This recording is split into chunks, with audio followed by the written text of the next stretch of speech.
आज के बाइबल अध्ययन में एक बार फिर से मैं आपका स्वागत करता हूं। मेरा विश्वास है कि आज भी आप आशीषित होंगे। हम प्रार्थना करें। प्रेमी पिता, आपको हृदय से धन्यवाद।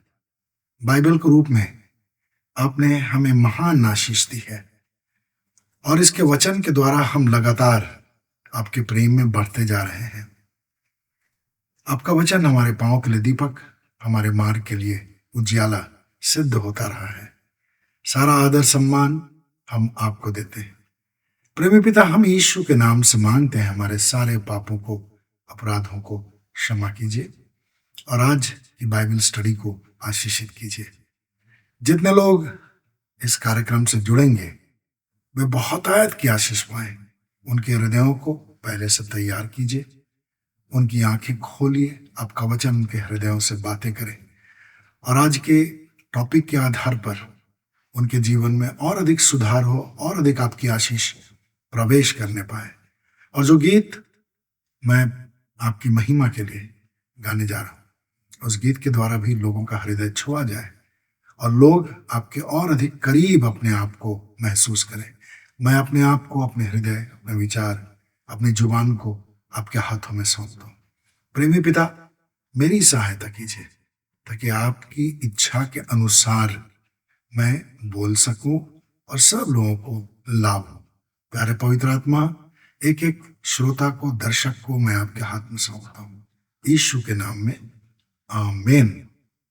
तो आगे बढ़ने से पहले मैं एक गीत, लिंटन पीरियड का महत्वपूर्ण गीत प्रभु की महिमा के लिए और आपकी आत्मिक उन्नति के लिए गाना चाहता हूं। मेरा विश्वास है कि आप इससे आशीषित होंगे।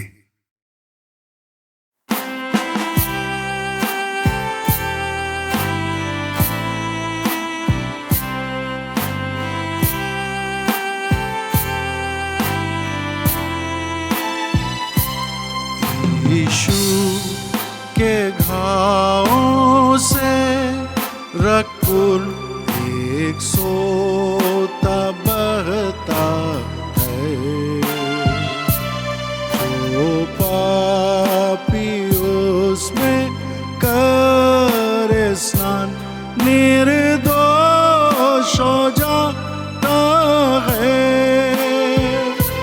निर्दोष हो जाता है, निर्दोष हो जाता है। जो पापी उसमें करे स्नान निर्दोष हो जाता है।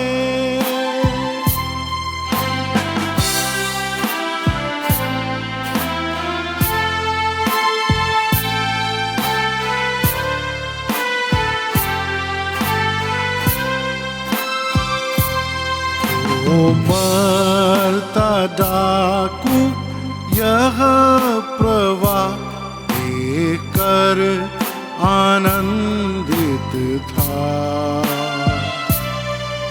इस कुंड में धो हे मेरे प्राण और यो पाप मुक्त हो जा, और यो पाप मुक्त हो जा, और यो पाप मुक्त हो जा।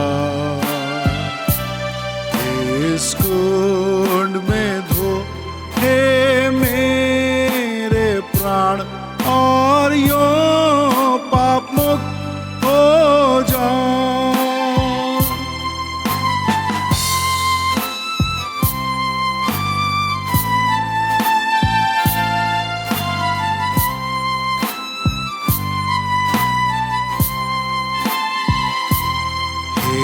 मेमने तेरे रक्त का गुण कभी न मिटेगा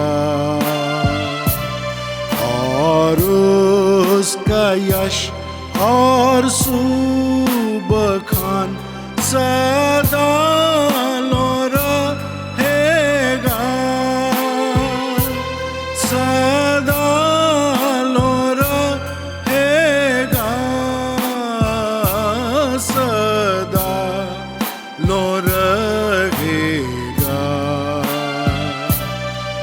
और उसका यश और सुबखान सदा लो रहेगा।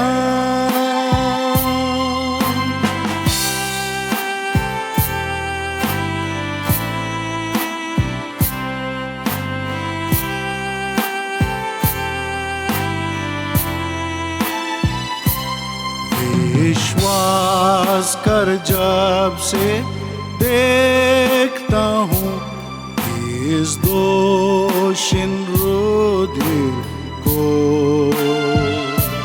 है तेरी दया मेरा गान और होगा मरने लो, और होगा मरने लो, और होगा मरने लो। है तेरी दया मेरा गान और होगा मरने लो।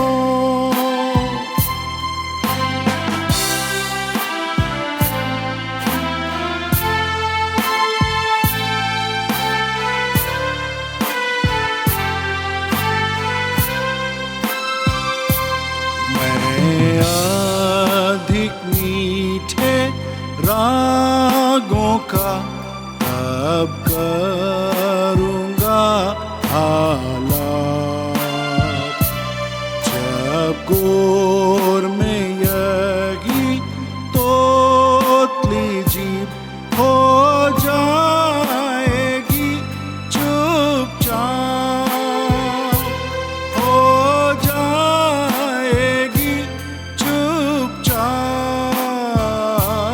हो जाएगी चुपचाप। जब गोर में यही तोतली जीभ हो जाएगी चुपचाप।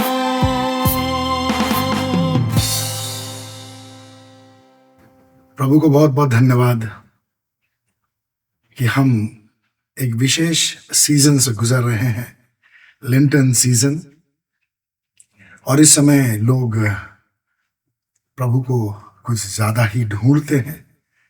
और इस समय मैं प्रभु की अगुवाई में जो विषय लेकर के आया हूं वो हमारे व्यक्तिगत व्यवहारिक मसीही जीवन के लिए बहुत ही महत्वपूर्ण है, बहुत ही जरूरी है कि हम इसे समझें। प्रभु की प्रतीक्षा का महत्व, प्रभु की प्रतीक्षा का महत्व हम कुछ उदाहरणों से समझेंगे। हमें कई बार प्रतीक्षा की घड़ियों से गुजरना पड़ता है। कई बार हम लोग प्रार्थना के उत्तर के लिए बहुत प्रतीक्षा करते हैं। आप लोगों ने भी कुछ प्रार्थनाएं की होंगी जिसका उत्तर अभी मिलना बाकी है, लेकिन हमें प्रतीक्षा करते रहनी है। और प्रतीक्षा जो शब्द है हमारे प्रतिदिन के जीवन से पूरी तरह से जुड़ा हुआ है। जो यात्रा करते हैं चाहे ट्रेन से, प्लेन से या बस से, उनको प्रतीक्षा करनी पड़ती है। बस स्टैंड में, एयरपोर्ट में, रेलवे स्टेशन में। अगर किसी को आपने मिलने का समय दिया है और उसके मिलने का समय आता जा रहा है तो आप प्रतीक्षा करने लगते हैं, पहले से प्रतीक्षा करने लगते हैं। और अगर देर होने लगती तो और ज्यादा प्रतीक्षा करते हैं। नौकरी व्यवसाय के लिए घर से जल्दी जाने वाले लोग सुबह की प्रतीक्षा करते हैं। तो प्रतीक्षा करना हमारे लिए बहुत ही व्यवहारिक विषय है। और आत्मिक जीवन में यह और भी ज्यादा महत्वपूर्ण हो जाता है क्योंकि हम विश्वास से चलते हैं। और विश्वास से चलने का मतलब कि हमें कुछ दिखाई नहीं दे रहा है, बस हमें विश्वास से कदम आगे बढ़ाते जाना है। पिता परमेश्वर को भी, प्रभु यीशु को, पवित्र आत्मा को भी हम नहीं देख पाते हैं, लेकिन हमें उसकी प्रतीक्षा करनी होती है। और उसके उठे हुए हाथ को हम नहीं देख पाते, लेकिन हम प्रतीक्षा करते हैं कि हमारे लिए उसका हाथ उठ जाए। तो मैं आज 3 उदाहरण आपके सामने रखना चाहता हूं और इसके द्वारा हम प्रतीक्षा के महत्व को और अधिक समझने पाएंगे। प्रभु की प्रतीक्षा का महत्व क्या है।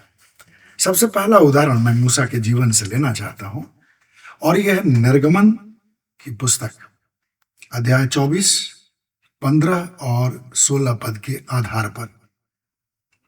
निर्गमन 24, 15 और 16 मैं पढ़ना चाहता हूं। यहां लिखा है, तब मूसा पर्वत पर चढ़ गया और बादल ने पर्वत को छा लिया।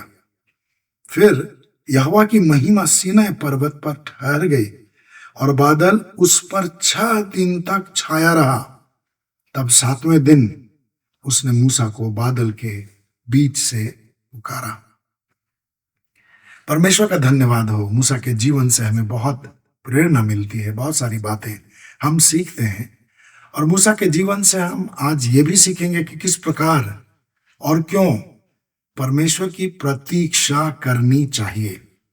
इसके पहले मूसा कई बार सीनै पर्वत पर चढ़ चुका था। वो जाता था और परमेश्वर के निर्देशानुसार वो नीचे आ जाता था, और जो कुछ परमेश्वर चाहता था वो लोगों को बतलाता था, और उसके बाद फिर यहोवा परमेश्वर की आज्ञा के मुताबिक वो ऊपर चला जाता था। और इस बार जब परमेश्वर ने उसे सीनै पर्वत पर बुलाया तो उसे 6 दिन तक परमेश्वर की प्रतीक्षा करनी पड़ी। यहां लिखा है, तब 7वें दिन उसने मूसा को बादल के बीच से पुकारा। तो 6 दिन तक वो परमेश्वर की प्रतीक्षा करता रहा। 6 दिन तक, इसका मतलब है 24 गुने 6, यानी 144 घंटों तक वह परमेश्वर की प्रतीक्षा में था। अब आप कल्पना कीजिए, सोचिए, 144 घंटों की प्रतीक्षा में उसने क्या क्या किया होगा। मुझे ऐसा लगता है, आप सोचेंगे तो आपको कुछ और बातें पवित्र आत्मा प्रकट कर सकता है। मुझे ऐसा लगता है, चूंकि वह एक अच्छा गीतकार था, और जैसा कि हम लोग जानते हैं भजन 90 उसके द्वारा लिखा गया, पर पवित्र आत्मा ने उसे प्रेरित किया और उसने बहुत ही सुंदर भजन लिखा है। हे प्रभु, तू पीढ़ी से पीढ़ी तक हमारा निवास स्थान बना हुआ है। पूरे भजन को पढ़ेंगे तो भजन की गहराई, यानी मूसा के जीवन की गहराई, उसके विचारों की गहराई, आत्मिक संबंध जो उसका परमेश्वर के साथ था, उसकी गहराई हमें समझ में आती है। वह एक अच्छा गीतकार था। ऐसा कुछ लोग कहते हैं कि 90 से लेकर के 100 भजन तक उसने लिखा है। कुछ लोग इससे सरोकार नहीं रखते, लेकिन 90 जो भजन है वो मूसा के द्वारा लिखा गया है, इसमें किसी को कोई संदेह नहीं है। और मुझे ऐसा लगता है कि वो केवल एक अच्छा भजनकार या गीतकार ही नहीं था, वो बहुत अच्छा संगीतकार भी था और गायक भी था। जब परमेश्वर की सामर्थ्य से लाल सागर 2 भागों में बंट गया और इस्राएली लाल सागर के बीच से होकर के बाहर निकल आए, और फिरौन सहित मिस्री सेना उसी सागर में मर गई, खत्म हो गई, तो इस्राएलियों ने परमेश्वर की महिमा के लिए एक गीत गाया। मैं यहोवा के लिए एक गीत गाऊंगा क्योंकि वो महाप्रतापी ठहरा है। घोड़ों को सवारों सहित उसने समुद्र में डाल दिया। तो इस गीत को इस्राएलियों ने मरियम की अगुवाई में, मूसा की बहन मरियम की अगुवाई में गाया। लेकिन मुझे इस बात में कोई आश्चर्य नहीं होगा यदि हम स्वर्ग जाएं और पता चले कि यह गीत भी मूसा ने ही लिखा था। ऐसा संभव है। और मूसा भी वह गीत गा रहा होगा क्योंकि उसका हृदय भी धन्यवाद से भरा रहा होगा। और मैं आपको प्रकाशित वाक्य 15:3 का एक वाक्य पढ़ करके सुनाना चाहता हूं, बल्कि 15 अध्याय का 3 पद, उसका पहला हिस्सा। यहां लिखा है, वे परमेश्वर के दास मूसा का गीत और मेमने का गीत यह कहते हुए गा रहे थे। और आगे 4 पद तक जो गीत है वो दिया हुआ है। यानी स्वर्ग में भी मूसा के गीत गाए जाते हैं, तो अच्छा गीतकार था, संगीतकार था, परमेश्वर को उसके लिए बहुत बहुत महिमा मिले। तो परमेश्वर की उपस्थिति में आराधना के गीत गाना बहुत ही अच्छा है, आनंददायक होता है और थकान का भी अनुभव नहीं होता है। और परमेश्वर की उपस्थिति में हृदय जब सराबोर हो जाता है तो आराधना के गीत, परमेश्वर की महिमा के गीत गाना बहुत अच्छा लगता है। तो इन 144 घंटों में वो परमेश्वर की महिमा के गीत, आराधना के गीत लगातार गाता रहा होगा, मुझे ये प्रतीत होता है। और जैसा यूहन्ना 4:24 बताता है कि परमेश्वर आत्मा है और अवश्य है कि उसके आराधक आत्मा और सच्चाई से उसकी आराधना करें, क्योंकि परमेश्वर तो ऐसे लोगों को ही, ऐसे आराधकों को ढूंढता है। तो परमेश्वर की आराधना वहाँ आत्मा और सच्चाई से वो जरूर कर रहा होगा, क्योंकि वो स्थान, सीनै पर्वत का वो स्थान परमेश्वर की उपस्थिति से तो उस समय भी भरा हुआ था जब परमेश्वर वहां था नहीं। परमेश्वर ने उस स्थान में अपनी उपस्थिति छोड़ रखी थी मूसा के लिए।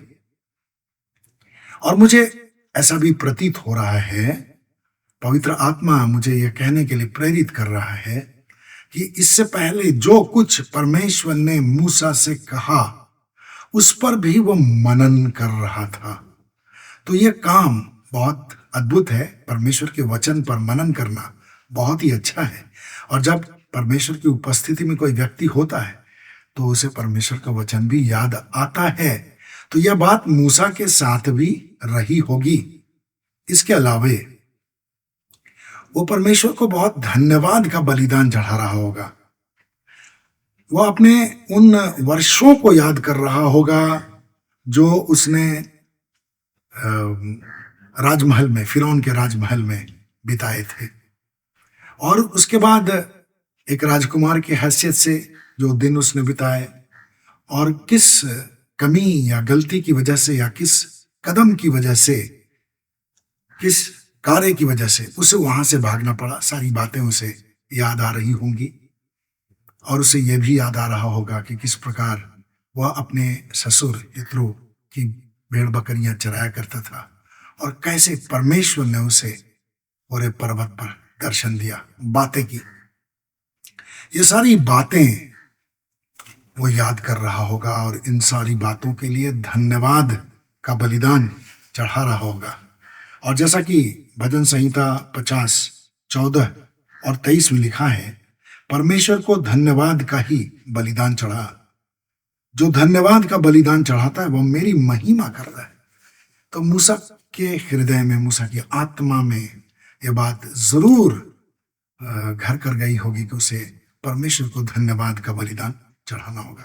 इसके अलावा मुझे ऐसा लगता है कि वह अपने लिए, अपने परिवार के लिए और इस्राएलियों के लिए जरूर प्रार्थना भी कर रहा होगा।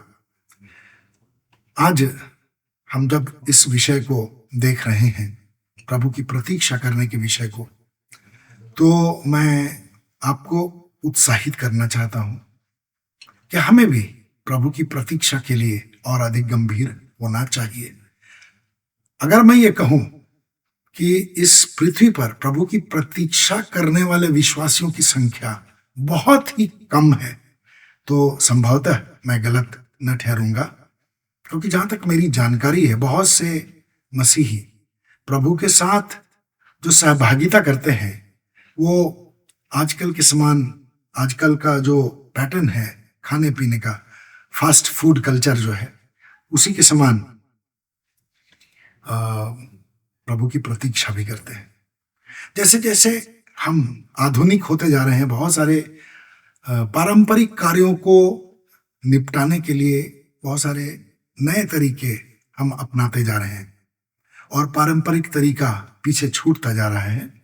तो आत्मिक जीवन के लिए तो पारंपरिक तरीका बहुत ही अच्छा था, क्योंकि उससे प्रतीक्षा करने की आदत बनी रहती थी। अब हम बहुत कुछ बहुत तेजी से करते हैं, खाना बनाना बहुत तेजी से करते हैं और इसी प्रकार बहुत सारे काम बहुत तेजी से किया करते हैं।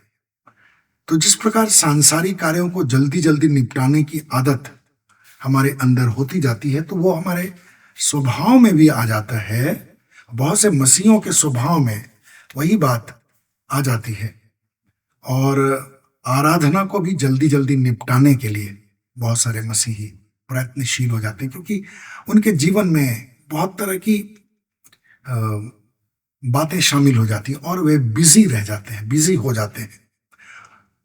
10-15 मिनटों में वे आराधना समेट देना चाहते हैं, गीत गाना, प्रार्थना करना, धन्यवाद करना, ये सब कुछ 10-15 मिनट में व्यक्तिगत रूप से हो जाता है। और बहुत सारे आराधनालयों में भी कई टीम्स रहते हैं आराधना करने वाले रविवार की आराधना के लिए, और उनका समय बटा रहता है और 1-1 घंटे का समय रहता है। तो सब कुछ बहुत ही फास्ट फॉरवर्ड चलता है, 1 घंटे में सब कुछ निपटा देना है। लेकिन मूसा का उदाहरण हमें सिखाता है, अगर हमारे कलीसिया में इस प्रकार की कोई मजबूरी है तो अलग बात है, लेकिन जहां समय है वहां परमेश्वर के वचन पर ज्यादा मनन करना चाहिए, गंभीरता पूर्वक परमेश्वर की आराधना करनी चाहिए, आत्मा में डूब करके परमेश्वर की आराधना करनी चाहिए, क्योंकि परमेश्वर ऐसे ही आराधकों को ढूंढता है। और जहां हम फास्ट फॉरवर्ड आराधना करते हैं, संभवतः वहां परमेश्वर जाता भी नहीं हो। तो मूसा का उदाहरण हमें सिखलाता है कि हम जीवन की भाग दौड़ में पारिवारिक व्यावसायिक जिम्मेदारियों को निभाने के क्रम में इतना ज्यादा बिजी ना हो जाए कि प्रभु के साथ समय बिताने के लिए भी हमें बहुत ही तेजी से काम करना पड़े, बहुत ही तेजी से आराधना करनी पड़े, बहुत तेजी से प्रार्थना करनी पड़े, और बहुत तेजी से वचन अध्ययन भी करना पड़े। प्रभु का वचन जब हम मनन करते हैं तो पवित्र आत्मा अपने समय के अनुसार हमारी सहायता करता है। जब तक हमारा हृदय तैयार न हो, न हम परमेश्वर से प्रार्थना कर सकते हैं सही तरीके से, न उसकी आराधना कर सकते हैं, न उसके वचन को पढ़ करके कुछ समझ सकते हैं। और इसलिए हमें सीखना चाहिए कि हम प्रभु की प्रतीक्षा कैसे करें। हम मूसा का उदाहरण अपने जीवन में धीरे धीरे करके लागू कर सकते हैं।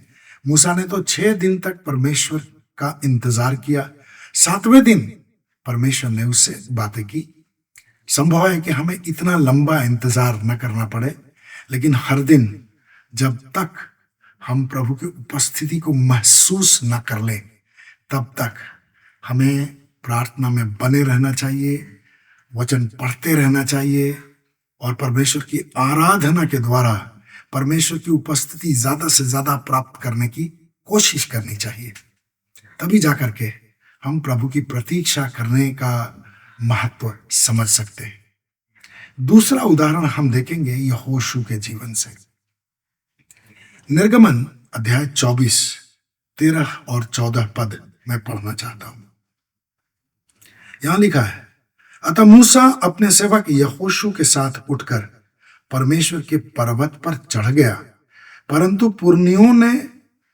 पुरनियों से उसने कहा, जब तक हम तुम्हारे पास लौट कर न आए तब तक यहीं ठहरे रहना, और देखो हारून और हूर तुम्हारे साथ हैं, यदि किसी का कोई कानूनी मुकदमा हो तो वह उनके पास जाए। अब यहां मुझे यह कहने के लिए प्रेरणा मिल रही है कि परमेश्वर के अनुग्रह के कारण यहोशू मूसा के इतने करीब था। निश्चय ही यहोशू के अंदर आत्मिक उत्साह बहुत भरा हुआ था। परमेश्वर की सेवा करने के लिए वह बहुत चुनौतियों को स्वीकार करना चाहता था, रिस्क लेना चाहता था, वो डरता नहीं था। और 12 जासूसों में एक ये भी जासूस था जिसके अंदर में कोई घबराहट नहीं थी। तो यहोशू के हृदय में मूसा के प्रति बहुत ही सम्मान रहा होगा, और यह बात मूसा से छिपी न रही, और उसने यहोशू को अपने साथ रखना शुरू किया। अब यह बात यहोशू के लिए कितनी आशीषमय सिद्ध हुई, इस बात को हम यहां समझ सकते हैं। लाखों इस्राएली थे और हजारों जवान यहोशू के समान रहे होंगे, यहोशू की उम्र के रहे होंगे, लेकिन मूसा ने किसको चुना? यहोशू को चुना। कालेब को भी नहीं चुना, यहोशू को चुना। संभवतः यहोशू के लिए परमेश्वर की यह योजना भी रही होगी। लेकिन यहोशू को जो अवसर मिला मूसा के समीप रहने का, उस अवसर का उसने पूरा पूरा लाभ उठाया। अब यहां भी लाखों इस्राएलियों में से मूसा ने यहोशू को चुना और यहोशू को अपने साथ सीनै पर्वत पर ले गया। अब 6 दिन तक तो मूसा परमेश्वर की उपस्थिति में रहा, लेकिन यहोशू कहां रहा होगा? निश्चय ही जहां तक उसे जिस स्थान में मूसा पहुंचा होगा, उस स्थान से जितना करीब यहोशू को रहने की अनुमति मिली होगी, वहां वह समय व्यतीत कर रहा होगा। मुझे ऐसा लगता है कि पहाड़ पर चढ़ते चढ़ते मूसा ने इशारा किया होगा कि अब तुम यहीं रहो, मैं ऊपर जाता हूं। और यहोशू ने कोई ना नुकुर नहीं किया होगा, उसका हृदय उस स्थान से ही संतुष्ट रहा होगा, लेकिन उसके अंदर जानने की जिज्ञासा जरूर रही होगी कि मूसा कर क्या रहा है, मूसा किस प्रकार परमेश्वर का इंतजार कर रहा है, क्या कर रहा है इस समय। तो यहोशू के अंदर में भी आत्मिक रूप से परमेश्वर के समीप रहने की जिज्ञासा बहुत अधिक थी और इसलिए वह भी वही रहा। 144 घंटों तक ही नहीं बल्कि उससे भी ज्यादा, मालूम नहीं, परमेश्वर जब मूसा से बात कर रहा था तो यहोशू तक परमेश्वर की आवाज आ रही थी या परमेश्वर के अनुग्रह से यहोशू उस आवाज को सुन पा रहा था या शब्द स्पष्ट थे या नहीं थे, इस विषय में कुछ पता नहीं है। लेकिन मूसा के साथ साथ यहोशू भी यहोवा की प्रतीक्षा कर रहा था। वो वहीं रहा जब तक वो वहां रह सकता था। परमेश्वर का मूसा के साथ जो गहरा और दृढ़ संबंध था, वह उसके लिए निश्चय ही प्रेरणा का स्रोत रहा होगा। वह भी यहोवा की प्रतीक्षा करने में कोई कसर बाकी नहीं रखना चाहता था। मैं पढ़ना चाहता हूं निर्गमन अध्याय 33 और उसका 11वां पद। यहां इस प्रकार लिखा है, यहोवा मूसा से आमने सामने इस प्रकार बातें करता था जिस प्रकार कोई मनुष्य अपने मित्र से बातें करता है। जब मूसा छावनी में लौट आता तब उसका सेवक नून का नौजवान पुत्र यहोशू तंबू से बाहर नहीं निकलता था। तो मूसा के सेवक होने के नाते उसे स्वतंत्रता थी कि मूसा को कुछ देर तक वह अपनी संगति दे सकता था। तो जो मिलाप वाला तंबू था वो छावनी से बाहर कुछ दूर हुआ करता था। मूसा जब सीनै पर्वत से नीचे उतर आया तो उसके चेहरे से किरणें उठती थी और यह बात इस्राएलियों के लिए बहुत ही कौतूहल का विषय था। लेकिन यहोशू तो मूसा के साथ साथ ही रहता था और जब जब मूसा छावनी से निकलकर परमेश्वर की उपस्थिति में समय बिताने के लिए, परमेश्वर से बातें करने के लिए, परमेश्वर से निर्देश लेने के लिए मिलाप वाले तंबू में जाया करता था और वहां, जैसा कि यहां लिखा है, परमेश्वर उससे कैसे बातें करता था? जैसे कोई अपने मित्र से बातें करता हो। तो सारे लोग देखते रहते थे मूसा को कि अब छावनी से बाहर मूसा निकला है, अब वो मिलाप वाले तंबू में जाएगा। लेकिन परमेश्वर का धन्यवाद हो यहोशू के लिए, वो तो साथ साथ चलता था। और जब कोई व्यक्ति परमेश्वर की उपस्थिति से इस तरह सराबोर होता है तो उसके साथ रहने वाले व्यक्ति पर भी परमेश्वर की उपस्थिति का प्रभाव पड़ता है। तो यहोशू पर भी परमेश्वर की उपस्थिति का प्रभाव पड़ता था।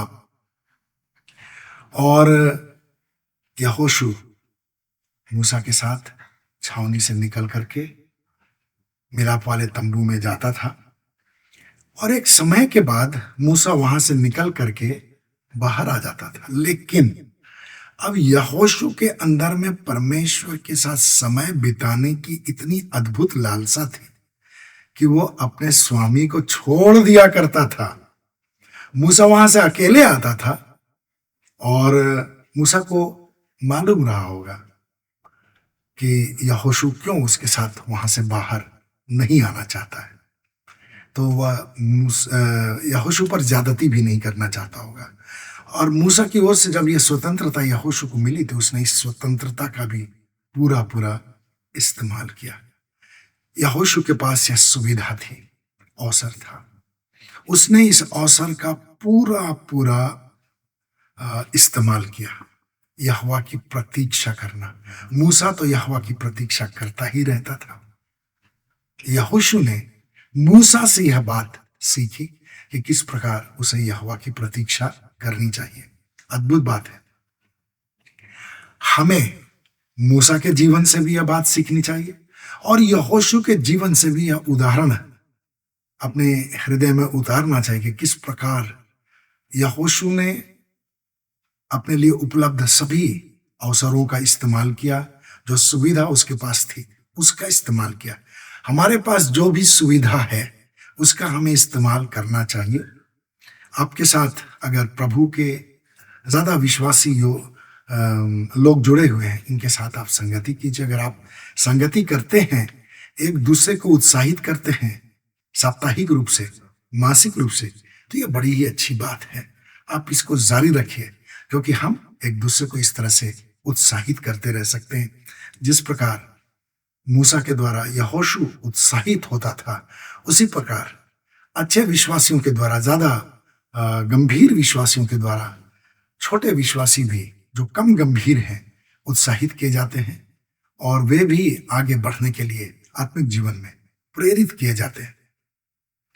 तो यहोशू ने अपनी सुविधा का, अपने अवसर का पूरा पूरा लाभ उठाया, और हम भी जब तक इस पृथ्वी में परमेश्वर की उपस्थिति में रहने की सुविधा का लाभ उठाएं।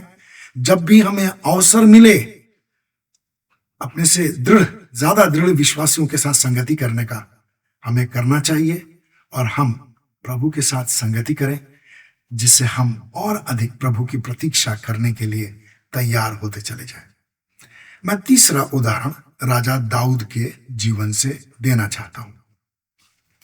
भजन संहिता 27 और उसके 13-14 पद को मैं पढ़ना चाहता हूं। भजन संहिता 27 उसका 13 और 14वां पद। यहां लिखा है, यदि मुझे यह विश्वास न होता कि जीवितों की भूमि में यहोवा की भलाई को देखूंगा, तो मैं हताश हो गया होता। यहोवा की प्रतीक्षा करता रह, हियाव बांध, और तेरा हृदय दृढ़ बना रहे। हाँ, यहोवा ही की प्रतीक्षा करता रह। तो यहां दाऊद किससे संबोधित है? किसको संबोधित कर रहा है? वह अपने आप को संबोधित कर रहा है। हमें कई बार अपने आप को संबोधित करना चाहिए। वो कहता है यहोवा की प्रतीक्षा कर, अपने आप से कह रहा है, अपने प्राण से, अपनी आत्मा से कह रहा है, यहोवा की प्रतीक्षा करता रहा, हियाव बांध, और तेरा हृदय दृढ़ बना रहे। हाँ, यहोवा ही की प्रतीक्षा करता रहा, हियाव बांध। हियाव बांधना बहुत जरूरी है। बिना हियाव बांधे हम यहोवा की प्रतीक्षा नहीं कर सकते। दाऊद के जीवन के उदाहरण से हम बहुत कुछ सीख सकते हैं। उसने अपने आप से जो कहा यहोवा की प्रतीक्षा करता रहे, तो यह उसके अनुभव का एक निचोड़ था। क्योंकि भजन संहिता 27 जिस परिस्थिति में लिखी गई है, उस परिस्थिति को समझने वाले जो टीकाकार हैं, वे ऐसा कहते हैं कि दाऊद इसमें बहुत ही विपरीत परिस्थितियों से गुजर रहा था। दाऊद परमेश्वर की ओर से एक राजा के रूप में घोषित तो कर दिया गया था, लेकिन उसके पास ताज नहीं था, न सिंहासन था, न ही उसके पास जनता थी, न ही उसके पास अधिकार थे। हाँ, आत्मिक रूप से उसके पास अधिकार रहे होंगे, लेकिन सांसारिक दृष्टिकोण से, शारीरिक दृष्टिकोण से, प्रशासनिक दृष्टिकोण से उसके पास कोई अधिकार नहीं था। और उसका विरोधी जो उससे ईर्ष्या करता था, राजा शाऊल, उसके पीछे हाथ धोकर पड़ा हुआ था। वह नहीं चाहता था कि दाऊद जीवित रहे, इसलिए वह उसे मार डालना चाहता था। वह दाऊद को अपना प्रतिद्वंदी मानता था, यद्यपि दाऊद उसे अपना प्रतिद्वंदी नहीं मानता था। तो दाऊद को चूंकि राजा शाऊल अपने सिंहासन के लिए खतरा मानता था, इसलिए उसे अपने रास्ते से हटा देना चाहता था। और बहुत कठिन परिस्थिति थी। राजा शाऊल दाऊद को ढूंढता था, और राजा शाऊल का जो बेटा था योनातान, वो दाऊद से मिला हुआ था।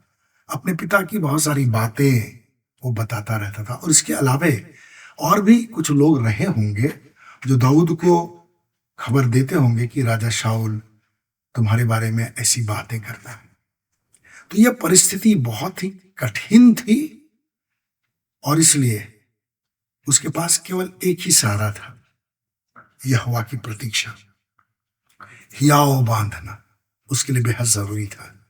वो अगर हियाव नहीं बांधता, डर जाता, साहस खो देता, तो गलतियां कर सकता था। हो सकता है कि वो शाऊल के विरुद्ध कुछ ऐसे कार्य कर देता जो परमेश्वर की इच्छा के विरुद्ध चले जाते। लेकिन उसने परमेश्वर की इच्छा का विरोध नहीं किया। उसने परमेश्वर की प्रतीक्षा की, उस समय तक की प्रतीक्षा की जब तक कि परमेश्वर ने शाऊल को उसके रास्ते से हटा नहीं दिया।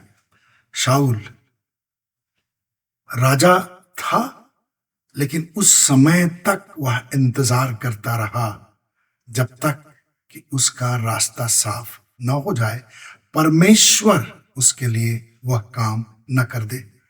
बहुत ही लंबे समय तक दाऊद परमेश्वर से लिपटा रहा, और एक राजा जिसके पास कोई राज्य नहीं, कोई सिंहासन नहीं, कोई प्रजा नहीं, वो मारा मारा फिरता था। जंगल में, पहाड़ों में, गुफाओं में, खोहों में वो छुपता फिरता था अपने सैनिकों के साथ। उसे अपने सैनिकों की भी चिंता करनी थी, उनकी जरूरतों को भी पूरा करना था, और उसे राजा शाऊल के सैनिकों से और राजा शाऊल से बचना भी था। तो यह परिस्थिति बहुत ही कठिन, बहुत ही विषम परिस्थिति थी राजा दाऊद के लिए। हालांकि इस समय तक वो राजा बना नहीं था। तो वह परमेश्वर की प्रतीक्षा करता रहा। तो हम इससे ये सीखते हैं कि जितना ज्यादा हम परमेश्वर की प्रतीक्षा करें, उतना ज्यादा हम आत्मिक रूप से सुदृढ़ हैं, मजबूत हैं, और संसार की कोई भी ताकत हमारे विरुद्ध हो जाए, यदि परमेश्वर हमारे विरुद्ध है तो कोई हमारी हानि नहीं कर सकता। और हमारा जो शत्रु है शैतान और अंधकार की शक्तियां जो हमारे विरुद्ध हमेशा युद्धरत रहने की कोशिश करते हैं, हमें हानि पहुंचाने की कोशिश करती हैं, हमें परमेश्वर के अनुग्रह से वंचित करने की कोशिश करती हैं, हम उनके ऊपर तभी विजयी हो सकते हैं जब हम परमेश्वर की निरंतर प्रतीक्षा करते रहें। अब ये प्रतीक्षा कितनी होगी यह हर व्यक्ति के ऊपर और परमेश्वर की योजना के ऊपर निर्भर करता है, लेकिन हर एक व्यक्ति को परमेश्वर की प्रतीक्षा करनी सीखनी है। तो प्रभु आपको आशीष दे कि आप और अधिक पिता परमेश्वर की प्रतीक्षा करें। पवित्र आत्मा आपकी सहायता करे कि आप और अधिक पिता परमेश्वर की प्रतीक्षा करें, और प्रभु का अनुग्रह हमारे ऊपर है, उसका ज्यादा से ज्यादा फायदा उठाते रहें। प्रभु आपको आशीष दे, और ये लिंटन सीजन आपके लिए बहुत ही आशीषमय सीजन रहे, और इसके खत्म होने के बाद भी आप प्रभु से उसी प्रकार लिपटे रहें जैसा कि आज आप लिपटे हुए। प्रभु आपको आशीष दे। हम प्रार्थना करेंगे। प्रेमी पिता परमेश्वर, हम आपको हृदय से धन्यवाद देते हैं क्योंकि आप महान हैं और आपका काम हमारे जीवन में लगातार चलता जा रहा है। सारा आदर सम्मान हम आपको देते हैं। प्रेमी पिता, हमारे ऊपर आपकी करुणा लगातार बनी रहे और मैं मांगता हूं कि आज के बाइबल अध्ययन के द्वारा आपके प्रिय लोग बहुत आशीषित हों। जो लोग लगातार हमारे साथ जुड़े हुए हैं उन पर आपका अनुग्रह रहे और वे अपनी सुविधा, अपने अवसर का पूरा पूरा इस्तेमाल करते हुए आपकी प्रतीक्षा करना और अधिक सीखें, जैसा मूसा, यहोशू और दाऊद ने आपकी प्रतीक्षा की, उसी प्रकार हम भी सीख सकें। हम आपसे आग्रह करते हैं, हम सब पर आपका अनुग्रह बना रहे। एक एक व्यक्ति को आशीष दीजिए और आपके नाम की महिमा हमारे जीवन से होने पाए।